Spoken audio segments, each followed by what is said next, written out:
Son las 10 de la noche y es la hora de opinar. Hoy comienza la semana. Como todos los lunes tendremos nuestra mesa de debate con Héctor Aguilar Camín, Jorge Castañeda y Javier Tello para discutir dos temas muy polémicos. Primero vamos a analizar la resolución del Instituto Nacional Electoral de firmas válidas de los candidatos independientes. Luego pasaremos a examinar la situación de la economía mexicana y las propuestas de los candidatos presidenciales. Así que quédese aquí en Foro TV, que ya comenzó la hora de opinar.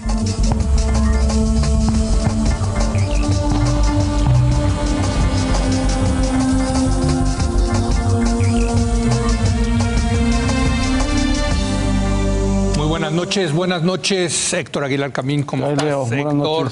Jorge Castañeda, buenas noches, y Javier Tello, muy buenas noches. El viernes el Instituto Nacional Electoral dio a conocer el número de firmas válidas de los aspirantes independientes a la presidencia, donde solamente Margarita Zavala juntó el número de apoyos válidos para estar en la boleta para ser efectivamente candidata. A Jaime Rodríguez Calderón, el Bronco, y a Armando Ríos Peter, el Jaguar, se les invalidaron cientos de miles de firmas, principalmente por duplicación de apoyo, simulaciones e inconsistencias. Los dos tendrán 5 días para impugnar la decisión que deja a Margarita, por lo pronto, en la boleta electoral como única opción independiente. Jorge, pues tú tienes que agarrar este balón. A ver, tengo la culpa. Hay muchas cosas de qué analizar en este tema, ¿no? O sea, yo creo que sí. Lo primero, evidentemente, es que este es un desenlace, pues, lamentable en todos los sentidos, a reserva de que tanto el Bronco como Armando presenten su respuesta a lo que plantea el INE. En primer lugar, tienen 5 días para hacerlo. Y se ve difícil, ¿eh? Yo estuve viendo los ejemplos. Estoy de acuerdo que se ve difícil, pero en fin, y luego que el tribunal también decida, porque seguramente van a apelar ellos al tribunal. Entonces, ahora, yo creo que aquí hay 3 elementos que son interesantes, independientemente que luego pasemos al caso específico de Margarita. En el caso del Bronco, de Armando y de Marichuy, porque Marichuy es el ejercicio contrafactual más interesante. Marichuy no le metió lana al asunto porque no tenía, que es una muy buena razón para no gastar dinero. Y tuvo la mayoría de las firmas válidas. 92% sí, pero le faltaron 600,000. Sí. Yo creo que ahí es donde está el caso, el ejemplo interesante de Marichuy. Con la legislación que hay, con la app que hubo, con el conjunto de factores que incidieron en la recolección de firmas, los plazos, los meses del año, todo lo que tú quieras, lo que nos indica esto es que prácticamente era imposible juntar las firmas sin incurrir en una serie de, digamos, irregularidades. Unas pueden ser legales, otras no, unas pueden ser intencionales, otras no, pero todo indica que era prácticamente imposible con esta legislación juntar las firmas sin incurrir en estas irregularidades. O sea, los partidos se salieron con la suya, pusieron efectivamente alta la barrera. Tú lo dices hoy en tu artículo, esa parte de tu artículo estoy totalmente de acuerdo. Exacto. Defendieron su monopolio bien. Lo hicieron muy bien y nos encontramos con esta situación que en efecto pues es lamentable. Yo me siento incómodo porque salió mal. Me siento cómodo porque de alguna manera en lo personal sí me adelanté a esto. Yo sabía cuando decidí ya no seguir que no había manera de conseguir las firmas sin recurrir a las prácticas. ¿A los operadores electorales? Bueno, que no es ilegal. No. Pedirle a alguien que me compre, que me consiga 10 firmas, hasta donde yo entiendo, no es ilegal. Conseguir votos sí es ilegal. Pues no puedes comprar votos, pero sí puedes comprar firmas. Nada más que corres el riesgo que estás comprando cachirules, estás comprando porquerías. Yo lo que digo es que sus operadores electorales, es el mito de los grandes operadores electorales, que se roban el dinero y they don't deliver, ¿no? They don't deliver. No dan los resultados. Sí. Bueno, en una de esas, como resultado de esto, si efectivamente no es ilegal comprar firmas, va a claramente surgir los operadores electorales que lo hacen bien y por la suficiente cantidad de dinero sí te consiguen. Bueno, los de Margarita. ¿no? Bueno, no todos. Quizás. ¿No? Bueno, pues ahorita hablamos de eso. Pero yo recuerdo muy bien que en esta mesa, precisamente cuando arrancó el proceso, en parte porque Jorge lo venía diciendo desde antes, no se ve cómo lleguen, y si llegan, pues habrá todo tipo de sospechas de que se llegó de una manera incorrecta, pues es lo que estamos viendo. Aunque ya parecía que todo el mundo daba por hecho que iban a aparecer en la boleta estos tres. O sea, como que dimos por sentado muy rápido que todo... Fíjate qué interesante, no sé si eran ganas de no ver algo que nos incomoda ver, y de querer ver algo que todos queríamos ver, independientemente de nuestras posturas sobre independientes y sobre cada uno de los independientes, como que teníamos ganas de que esto funcionara. Bueno, porque ellos se presentaban como diferentes. Pero en general, más allá de, ¿no? Sí. O sea, queríamos que esto funcionara. Sí, claro. Y es muy triste que no haya funcionado, ¿no? Y otra vez, independientemente de lo que pensaras tú sobre la idea de los independientes y de estos independientes en particular, creo que se había generado un ambiente de ojalá estén en la boleta y ayuden a que el proceso electoral sea más interesante, tenga más contenido, etcétera, etcétera, etcétera, ¿no? Y parece ser que no. Porque la que entró, por cierto, es la menos independiente de todas, ¿no? Sí. Bueno, yo creo que sí lo habíamos anticipado un poquito, a pesar de nuestras expectativas muy optimistas de la figura. Pero me parece que sí hay que subrayar que este es un muy mal momento de la cultura política y diría de la moral política mexicana, porque de estos independientes nosotros esperábamos un comportamiento como el de Marichuy. Sí.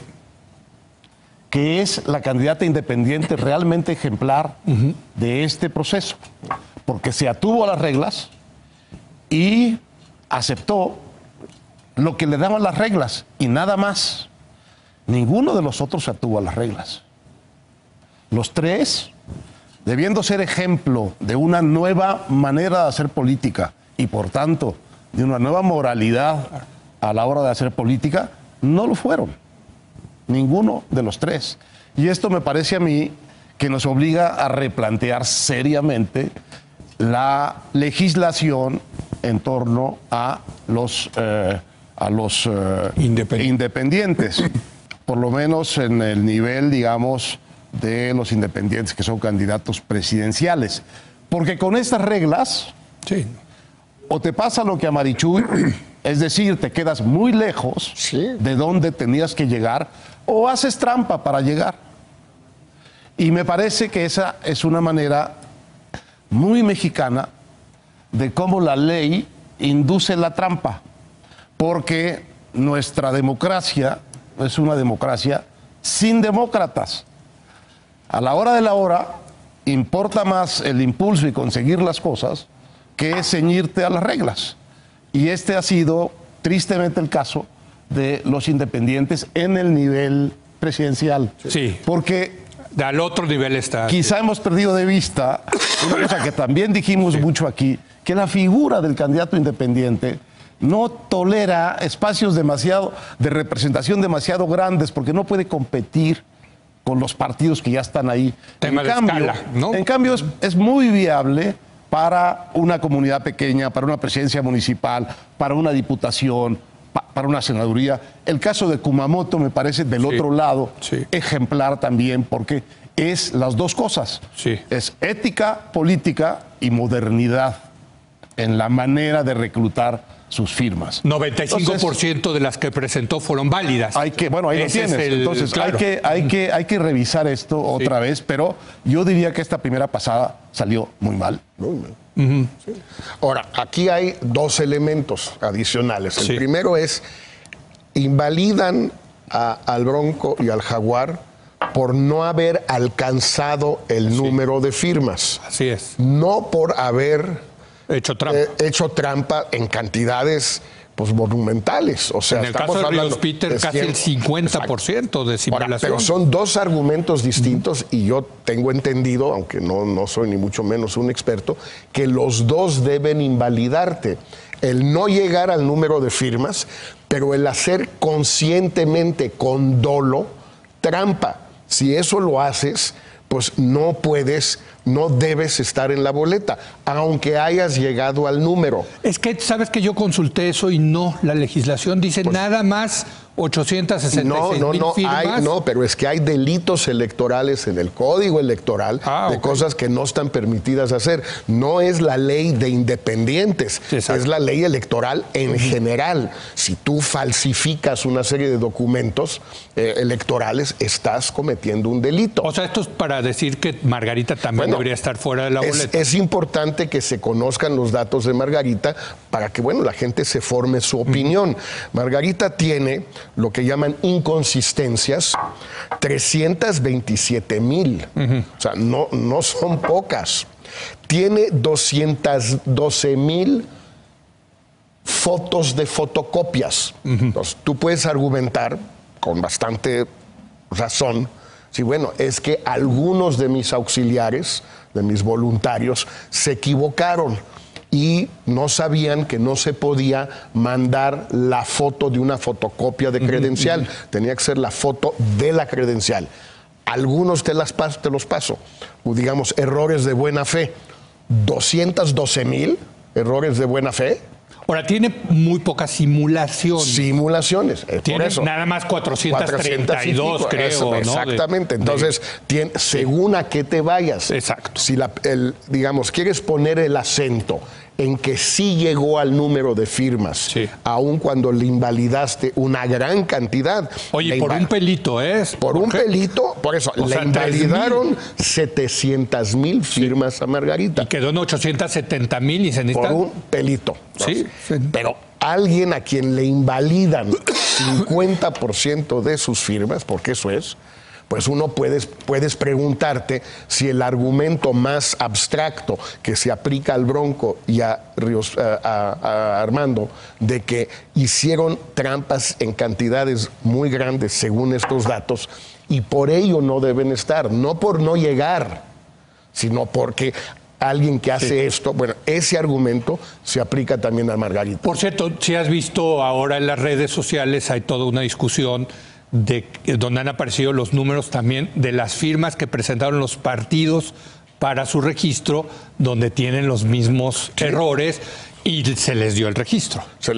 Los partidos, en el caso del PAN, del PRI y del PRD, todo esto sucedió, pues el PRD es el más reciente. Sí, pero Morena incluso aparece Morena y en caso de Morena sí se podría aplicar, pero ya fue cosa juzgada. Sí. Indebidamente mal juzgada, pero fue cosa juzgada y luego fue refrendado el registro en las urnas. Esto no es algo juzgado. Entonces hay que también tratar de entender cuáles son las implicaciones políticas de este fallo técnico. Ahora, con esa decisión regresamos a una vieja idea que tú tenías, que hubiera un solo independiente. Un solo independiente. ¿No? Y va a haber un solo independiente, todo indica, Héctor, ¿no? Que va a ser Margarita. Sí, no sé si... No me queda claro es quién lo escogió. Va a ser un solo independiente y todo pinta para que sea un independiente, la candidatura de Margarita Zavala, decisiva en la elección. No necesariamente, creo yo, en el rumbo que ella hubiera pensado, soñado, pero sí es una candidatura independiente que desde luego le va a quitar votos a ciertos candidatos, que va a permitir el triunfo de otros candidatos, porque es imposible que ella gane. Lo que ella puede hacer como candidata es quitarle votos a los otros jugadores. Bueno, a Anaya, sobre todo, Sobre todo a Anaya. Sí. Aunque quién sabe si sobre todo a Anaya. Y en todo caso, tal como está la contienda hoy, darle una ventaja adicional a Andrés Manuel López Obrador. Sí. Ese es el hecho político que podemos ver hoy como consecuencia de esta decisión. La pregunta para Margarita Zavala es si ese es el papel que quiere jugar. Tú se lo hiciste en un artículo poco brusco para mi gusto. Sí. Un poco bruscamente le preguntaste. Pero esto. bueno, pues así quiere pasar a la historia. Pero preguntado, digamos, en buena fe. Y era en buena fe. Es la pregunta correcta. Es decir, este parece ser el papel que va a jugar hoy un candidato independiente y esta candidata independiente. No va a competir porque pueda ganar, va a competir porque va a disminuir la votación de los otros candidatos, y en particular de candidatos como Anaya y como Meade, porque por ahí hay una encuesta hoy que me estaba comentando Jorge, en donde Margarita aparece quitándole votos a Meade. En Massive Color de anoche. Tú sí con lo de Massive Color. Bueno, espérame. Y lo que tú mandaste, lo que tú mandaste de las apuestas. Sí, las apuestas sí. Sube Margarita a costa también de Meade. De hecho, ya está arriba. Entonces, en las apuestas, Margarita arriba de Meade. Cuando las apuestas dicen eso, te gusta. Cuando más dicen no te gusta. Está bien. Bueno. Nada más para tomar nota. Para consistencia. Exacto, nada más. Creen en el mercado, no en los robots. Al parecer los robots van a tomar control del mercado. Entonces, los robots ya son el futuro de los mercados. Digamos que la candidatura de Margarita sí va a captar una parte del bonche de los indecisos que quieren un candidato independiente. Sí va, al parecer, a tener un efecto sobre esa gente que quiere un independiente. Estamos empezando a ver los primeros resultados. Ahora, a mí me hubiera gustado más, la verdad, una elección como se estaba cuadrando, de 3 contendientes. ¿Por qué? Porque es más claro todo, ¿no? Porque es más abierto quién propone qué cosa y quién de los 3 puede realmente ser el competitivo al final de la carrera. Pero bueno, aquí está Margarita, va a ser la otra, un fenómeno a observar de consecuencias probablemente muy decisivas para la elección. Javier. Sí, habría que ver cuál es el impacto de todo esto, porque si queda Margarita y solo Margarita, yo creo que por un lado, por el perfil de Margarita, que es la menos independiente en el sentido relevante, bien en una de esas no atrae ese voto de gente que quería votar por un independiente. Además de que yo creo que esto podría también generar un enorme desencanto respecto a los independientes a ese nivel, a nivel presidencial. Entonces, el perfil de Margarita, más el desencanto que genera el hecho de que todos hicieron trampa, y el hecho de que hay 3 otros buenos candidatos, en una de esas lo que esto provoca es que caiga muchísimo Margarita. No sé, habría que ver. Sí. Pero el argumento de que el papel que juega Margarita, pues lo podrías tal vez decir del PRI también, bajo el supuesto de que el PRI no puede ganar, pues esos votos se vuelven todavía más importantes que los votos de Margarita. Es decir, si ya estamos dando por hecho que va a ser un pleito entre 2, entonces Margarita no es el factor clave, es el PRI. Pero a ver, yo creo que sí. La diferencia del PRI es el conjunto de la elección. Sí. En el PRI tienes un partido que está participando en todo.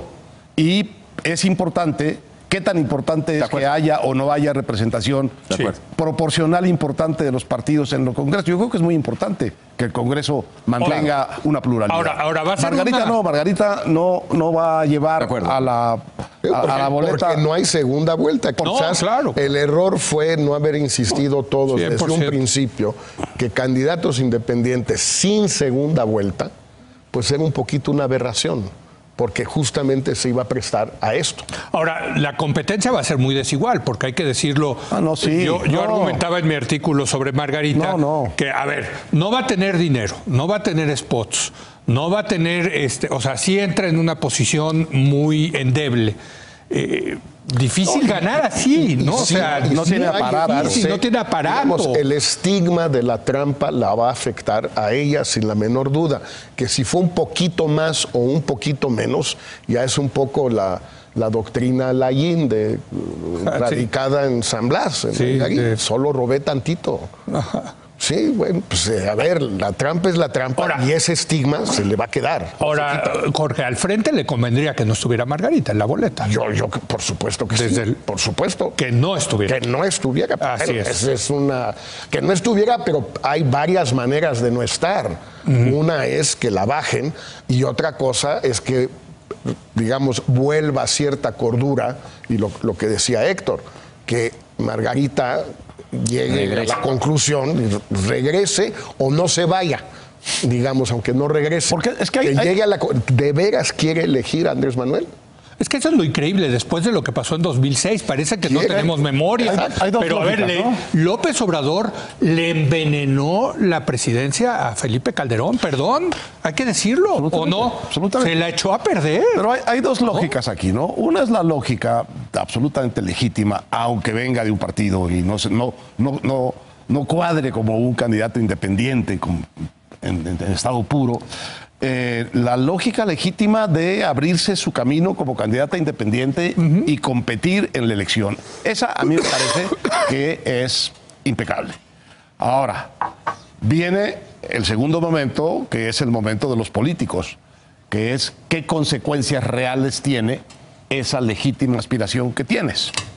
Y ese es el momento en que vamos a empezar a ver, porque estas primeras indicios que hay, pues son unos indicios muy genéricos, pero vamos a empezar a ver cuál es la verdadera física de esta elección, es decir, quién le quita a quién. Exacto. Y quién pierde a costa de quién, y por tanto, a quién benefician todos estos acomodos, ¿no?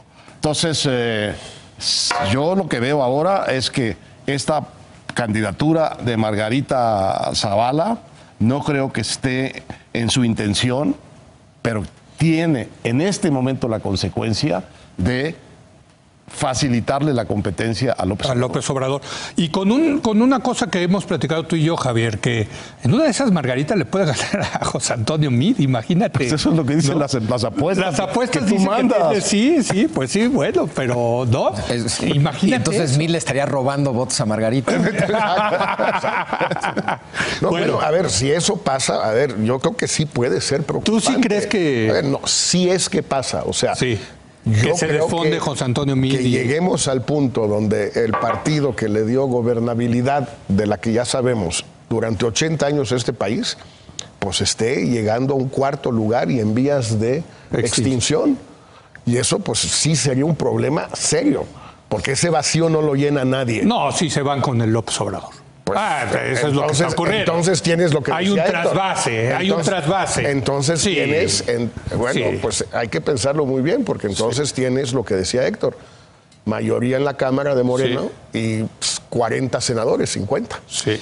Y yo creo que yo no quiero abandonar la parte... No lo digo yo. Sí. Lo dice Buendía. Sí, claro. ¿Que es el encuestador de quién? De Anaya. Del Frente. Anaya, sí, así es.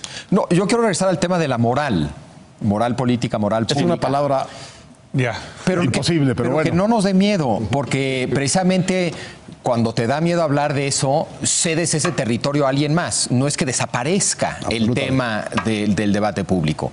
Entonces, en ese sentido creo que hay que meterlo.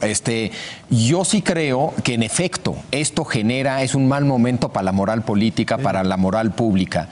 Y eso para mí significa que eso beneficia a quien tenga un discurso moral creíble. Y hoy por hoy, y no porque en el fondo sea creíble, no nos metamos a ese debate. ¿Quién se beneficia de esto? Una vez más, quien se beneficia es quien ha tenido un discurso moral, creíble en el sentido que la gente le cree, en el sentido que conecta, es López Obrador. Y se vuelve muy importante ante este tipo de situaciones. O sea, porque ¿qué es lo que genera esto en la gente? Sí. Pues qué horror. Todos son iguales, ¿no? Excepto ya sabes quién. Sí. ¿No? Entonces, eso, pues, ahí está. Por cierto, que algún día tendremos que debatir aquí qué significa esto de hacer una constitución moral. Hablando de moral, tú que no le tienes miedo a la palabra moral.